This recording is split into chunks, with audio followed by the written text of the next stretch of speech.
My husband's family keeps bringing up my past, so I brought up theirs. I'm a 34-year-old woman, and I've been married to my husband for a little over 2 years now. He comes from an old money family, the type that uses phrases like legacy and pedigree in normal conversation without blinking. They live in a different world: country club memberships, private schools, summer homes by the lake. My background is nothing like that. I grew up in a working-class neighborhood where you learned early how to patch a tire and stretch leftovers for another meal. At 15, I made a dumb mistake, shoplifted something small from a convenience store. I was caught, got a juvenile record, and spent the next decade making sure that one moment didn't define my life. I got my act together, finished high school with good grades, earned a computer science degree, climbed through the ranks in tech, took some risks, and eventually started my own company. It took years, but the business finally took off. These days, I lead a team of brilliant people and help build products that make a real impact. You'd think that would be enough for anyone to move past a teenage mistake, especially since I've never hidden it. My husband knew about it before we even started dating seriously. He never made it an issue. His family, on the other hand, treats it like an inside joke they all get to share at my expense. The first time it happened was subtle. We were at a family dinner a few months before the wedding. His father raised a glass and said something about keeping valuables locked up with a laugh that didn't quite reach his eyes. The room chuckled awkwardly, and I let it slide. I figured maybe it was a one-off. But then his mother started calling me the comeback kid at every event. Always with a little smirk. Always with just enough sarcasm to make it clear she wasn't complimenting me. I tried to fit in. I offered to help where I could, got his brother a job referral at a startup I had connections with, built a website for his sister's custom candle business for free. None of it changed anything. The jokes kept coming.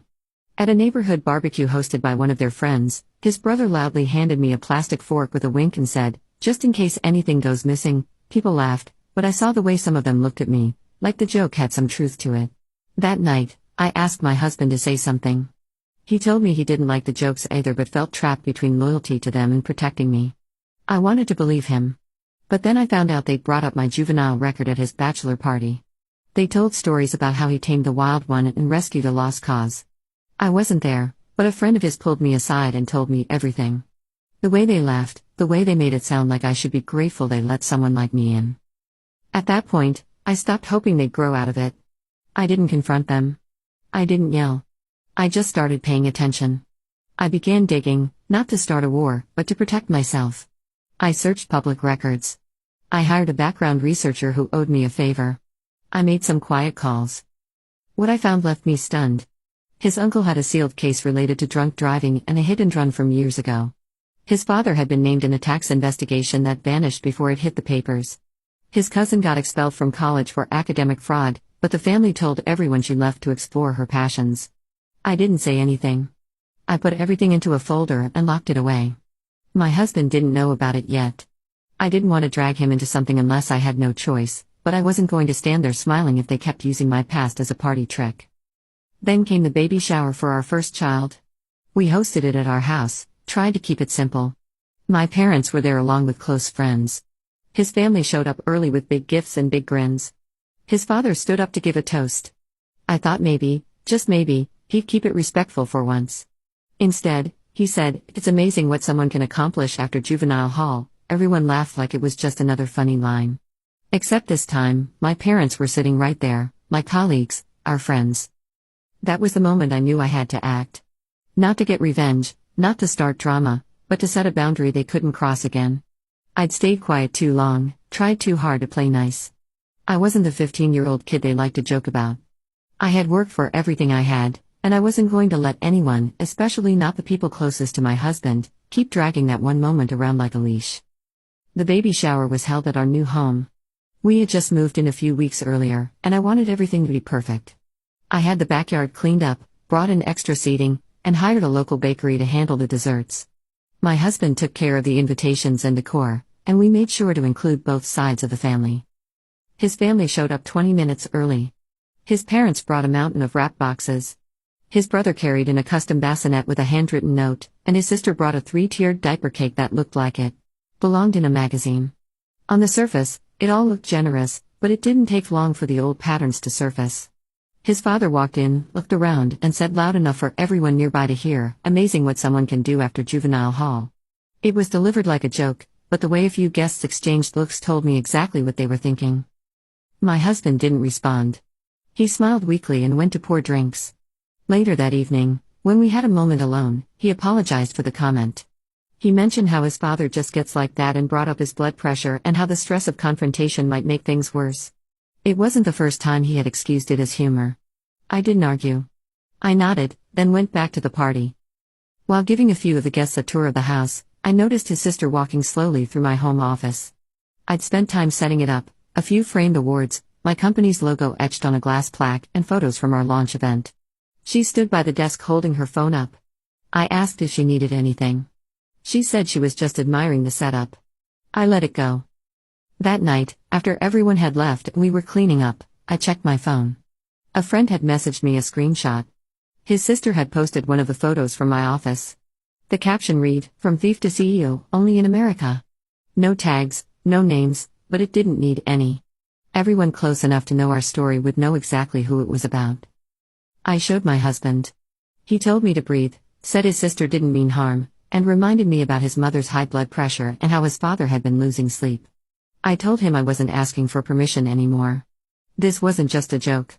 It was humiliation dressed up as family banter. And if they wanted to keep dragging my name, I was going to drag theirs. Not with lies, just with the same honesty they loved to throw at me. A few days later, we were invited to a brunch at his parents' place. We brought the baby dressed in a little blue onesie with matching booties. Everyone gathered in the garden area. His mother handed me a plate, and while cooing at the baby said, "Hope he doesn't inherit those sticky fingers." Another round of laughter followed. I didn't laugh. I stood, gently placed my plate down, and asked if we were really going to keep doing this. I looked around the table and said that if we were going to joke about family history, maybe we should include everything. I mentioned his father's past tax issues that somehow disappeared after an audit. His uncle's hit and run that involved a teenage cyclist. His cousin's academic scandal that led to expulsion, even though they told everyone. It was a voluntary leave to explore art. The laughter stopped. I didn't raise my voice.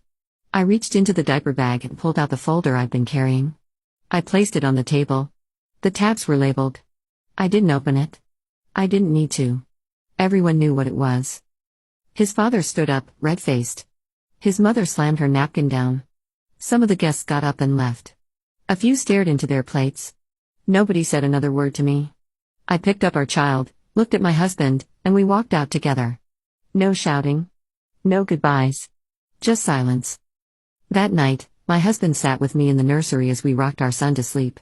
He didn't try to defend his family this time. We agreed that we needed space. No more dinners. No more visits. No more invitations. At least not until we figured out what peace looked like for us and for our child. The day after the brunch, we packed a few bags and checked into a hotel on the other side of town. Nothing fancy, just clean, quiet, and far enough from the drama to think straight. We told our neighbors we were taking a few days off to rest. Nobody asked questions. My husband spent most of the first day bouncing between our baby's naps and pacing around the room. He wasn't upset about what I said at the brunch. He admitted the facts were true.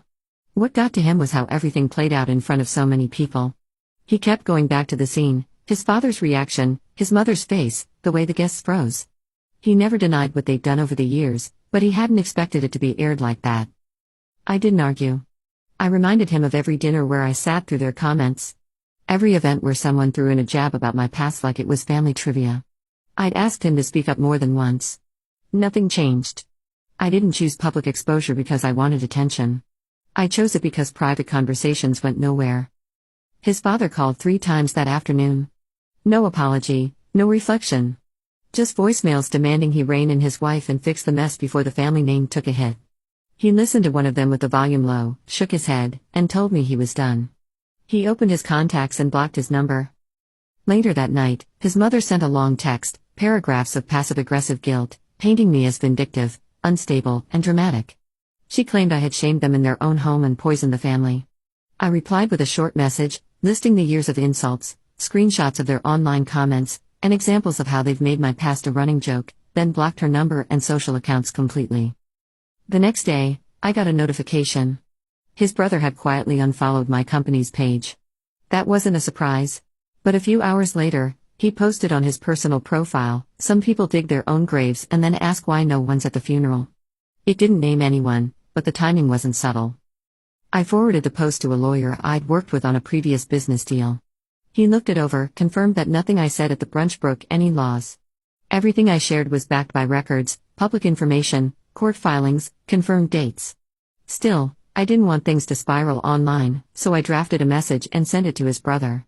It was formal, direct. I told him any further defamatory post would be met with legal consequences, and that I had already archived everything he'd shared about me. The post was deleted by the end of the day. He never replied. After that, I started a spreadsheet.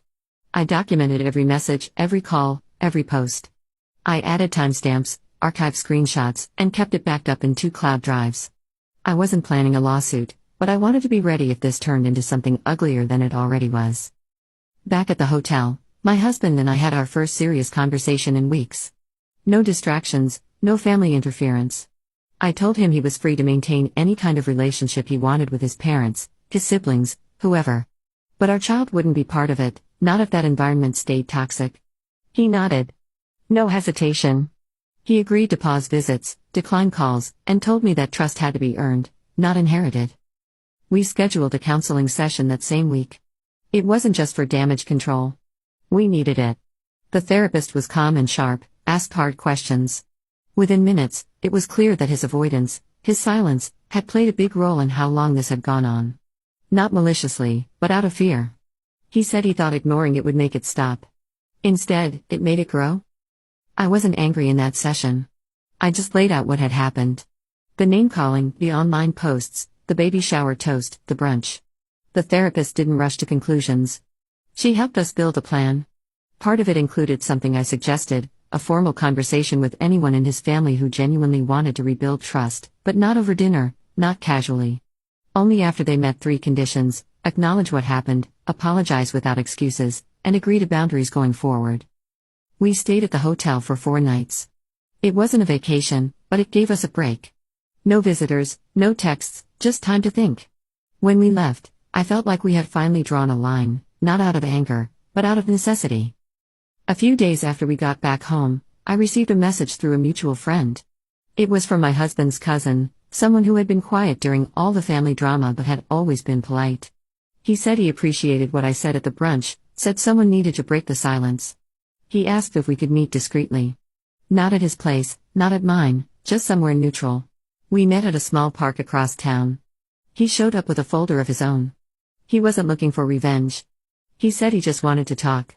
He shared that he was adopted into the family when he was young, and while they provided for him materially, they always treated him like an outsider. He told me how he was expected to keep their secrets, defend their image, and keep his head down because being included was supposed to be enough. Then he told me something that caught me off guard. Years ago, the family paid hush money to cover up a workplace harassment case involving my husband's father. It had happened when the father-in-law was still running one of his businesses. The alleged victim was a junior employee. The cousin had seen some of the emails during his summer internship there. He had also found a few internal memos marked confidential. He showed me screenshots and partial documents. The payout had been disguised through a legal settlement that never made it to court. I didn't plan to use any of it. I didn't even copy it. I just took note of what he shared and added the key details to my records. I thanked him for trusting me and told him that if things escalated again, I'd keep his name out of everything. Before leaving, he told me to be careful because the family wasn't used to being challenged, especially not from the inside. That same week, my husband arranged a sit-down between me and his sister. He thought maybe there was a chance to patch things up. I agreed to it, but only if we met in a public space. We chose a quiet cafe. His sister showed up dressed like it was brunch with a client. She smiled, ordered a fancy drink, and started with small talk. I got straight to the point. She brushed off the comments she had made over the years as harmless fun. Couldn't remember a single time she defended me, but insisted I had misunderstood the tone. The conversation went nowhere. I stood, paid for my coffee, and left without another word. Back home, I told my husband again, surface-level apologies weren't enough. Jokes that cut someone down aren't harmless, and anyone unwilling to admit that had no place around our child. He didn't argue. A few days later, he started individual therapy sessions. He wanted to understand how he let it all slide for so long. I told him therapy wasn't about blame, it was about accountability. If we were building a better home, it had to start with truth. Later that week, I went to pick up our son from daycare. A woman I didn't recognize approached me outside. She introduced herself as a longtime friend of my husband's mother. She bent down, looked at the baby, and said, raising a little rebel, "I see." Then she walked off. I didn't wait. I went straight to the daycare director and requested that all family contact info be restricted. I gave them a list of approved individuals and asked them to inform me of any unexpected visits or inquiries. The director understood. Changes were made immediately. 2 days later, my husband's cousin contacted me again. He had overheard a phone conversation between his mother and one of the uncles. The family was planning a dinner, not for reconciliation, but to set the record straight. Their goal was to reframe the brunch incident, spin a narrative that I had been unstable, aggressive, and out to destroy the family image. An invitation came in via group email. I didn't ignore it. I replied directly in the thread stating I would not attend any staged events meant to rewrite history. I made it clear I wouldn't participate in theatrics and that anyone still in denial about their behavior was free to remain that way, just not around me, my husband, or our child. Only one person replied, an uncle. He sent back a sarcastic message, called me dramatic, and accused me of poisoning the family bond. I didn't respond. I saved the email, logged the date, and filed it with the rest. 2 weeks after the failed dinner stunt, I received a letter in the mail. It stood out from the usual stack, handwritten, thick paper, no return address.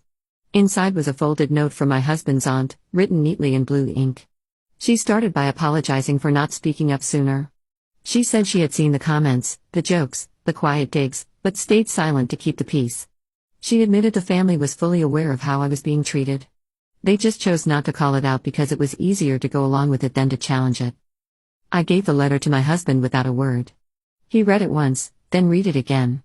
He admitted the letter meant something, but he wasn't ready to rebuild any bridges without real accountability. We didn't reply. The letter wasn't a bridge. It was just a confirmation. Over the next few days, my husband stopped answering calls from his parents. He didn't make a big speech or post anything dramatic. He just started ignoring invitations, declining visits, skipping the usual weekend check-ins. It didn't go unnoticed. His father sent a long group message accusing him of abandoning the family, being brainwashed, and allowing outside influence to destroy their foundation. After reading the message, he looked at me and handed over his phone. I blocked his father's number on his behalf. With the noise on mute, I started focusing on something new. I had an idea for a while, something that came to mind after that first barbecue joke about plastic forks. A children's book. Not about me, not directly, just a simple story about second chances, about how mistakes don't define you. I started outlining it at night after our baby was asleep. While I was working on the draft one evening, my husband got a message from an old childhood friend, someone who had been around during our wedding planning and had laughed along with the family jokes back then. This time, she messaged to say she regretted it. She admitted she joined in because it was easier, but she also said something else, that the family had been calling around trying to spread rumors, not just about my past, but about my company. Whispering things like I forged documents to get funding or that I used someone else's credentials to start my first project. I reached out to a public relations consultant the next day. Someone experienced in crisis reputation control. We sat down and I laid out everything. Screenshots, dates, messages. They got to work quickly. Over the next week, they identified a pattern of social media posts where IP ranges were consistent with activity from my husband's brother's previous employer. It was clumsy, but enough to prove intent. I had the findings notarized, copied, and stored securely. Then came the moment that made it clear how far the gossip had spread. At a routine pediatric checkup, the nurse made a passing comment, something about how it must be nice to have turned it all around. It was casual, delivered with a smile, but it had that edge, like she knew something. Like she'd heard a version of my life that wasn't hers to know. I didn't raise my voice. I simply corrected her, gave her the actual timeline, pointed out that juvenile records were sealed and shouldn't be the subject of hallway chatter. I asked for her name and made a note of it. Then I asked to speak to the clinic manager. After we got home that afternoon, my husband said he wanted to try one more thing. Not to fix the family, but to feel less isolated. He scheduled a video call with both sets of grandparents, his and mine, just to talk.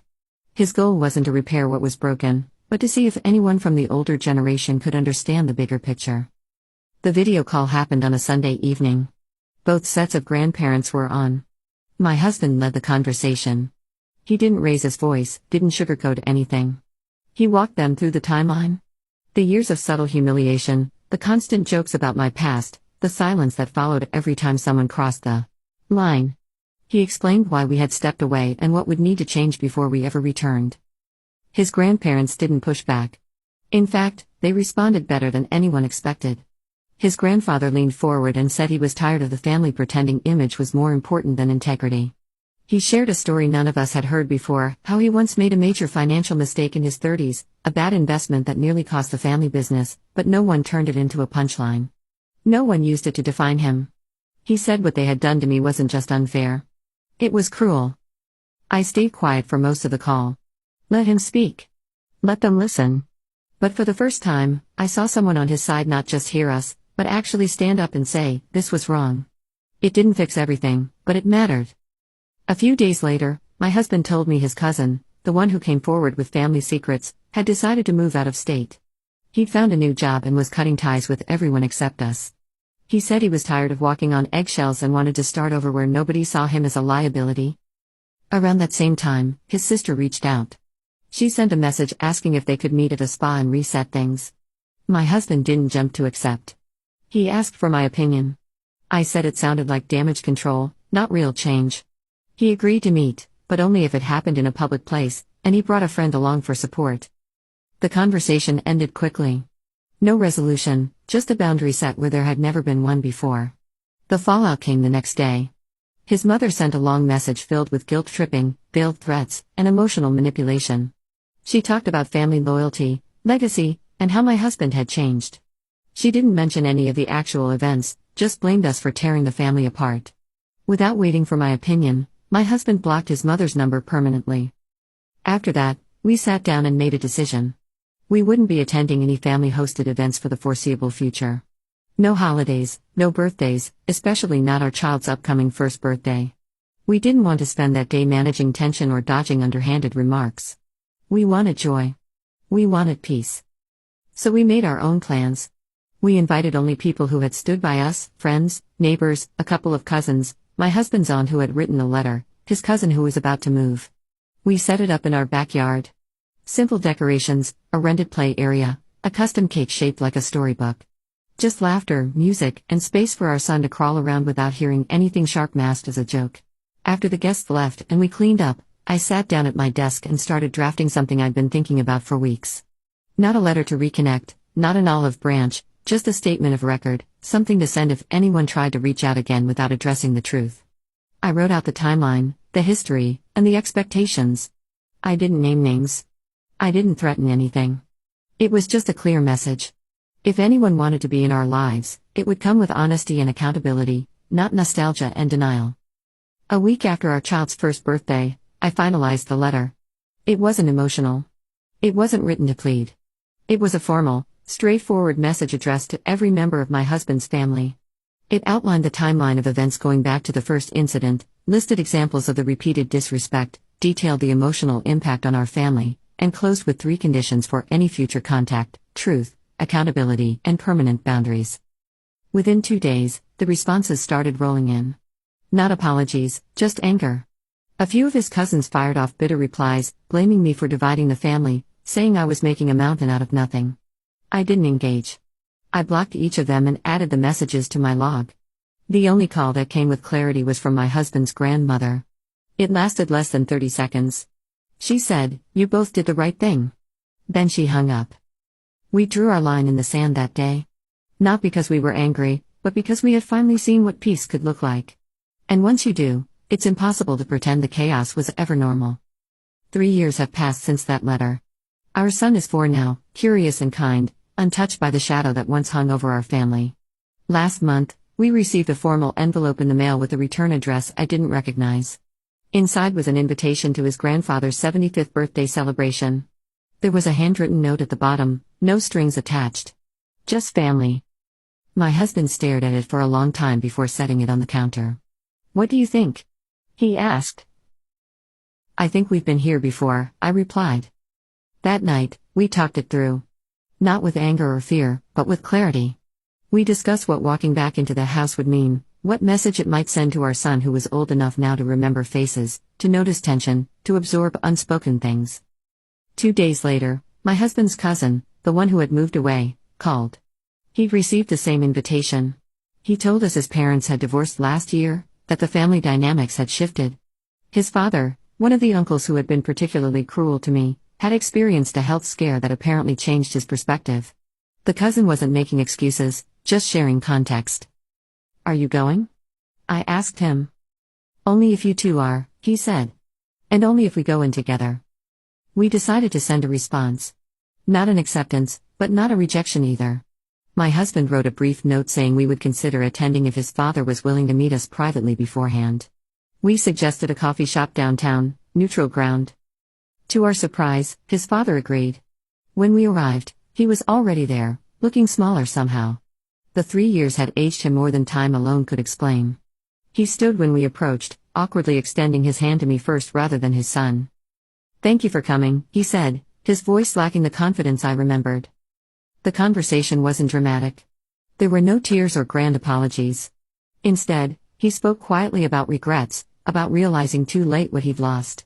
He mentioned therapy, a word I never expected from him. He talked about his own father, patterns he'd never questioned until they cost him his son. "I'm not asking for forgiveness," he said finally. "Just a chance to know my grandchild before it's too late." My husband and I exchanged glances. We discussed our boundaries thoroughly before coming. "We'll attend the birthday," I said. 2 hours, no more. Our son stays with us at all times. One comment about my past, one whispered joke, and we leave. Permanently. He nodded, then slid an envelope across the table. Inside was a formal letter of apology, copied to everyone who had witnessed the brunch incident 3 years ago. He had already mailed it. "It won't undo anything," he said. "But it's the truth." We attended the birthday celebration the following weekend. It wasn't perfect. Some family members were stiffly polite, others genuinely warm. His mother hugged my husband for too long, then offered me a tentative handshake. His sister kept her distance until our son approached her, curious about her dangling earrings. As we were leaving, his grandfather, the man who had stood up for us during that video call with both sets of grandparents years ago, took my hand. "You know," he said quietly, "sometimes a family needs to break before it can heal properly." I didn't tell him that we weren't back, not really. That one civil afternoon didn't erase years of cruelty. That we were still watching, still cautious. Instead, I simply nodded. On the drive home, our son fell asleep in the car seat, clutching a small gift his grandfather had given him, a wooden puzzle box with a hidden compartment. "Are we doing the right thing?" my husband asked, eyes on the road. I looked back at our sleeping son, then at the man beside me who had finally learned to stand firm. "I don't know," I answered honestly. "But I do know we're doing it right. On our terms, with our boundaries. And that's not nothing." We didn't fully return to the family fold after that day. Instead, we established a careful, limited presence. Occasional lunches in public places. Short visits with clear endings. Holiday cards with professional family photos but no personal updates. It wasn't reconciliation or forgiveness, it was coexistence with conditions. My company continued to grow. I published my children's book under my real name this time. The folder of family secrets stayed locked away, not forgotten, but no longer necessary to keep visible. We built our life around people who saw us clearly and loved us anyway, friends who became family, neighbors who showed up without agenda, colleagues who respected boundaries. We didn't need to burn bridges to find peace. We just needed to stop crossing the ones that led nowhere good.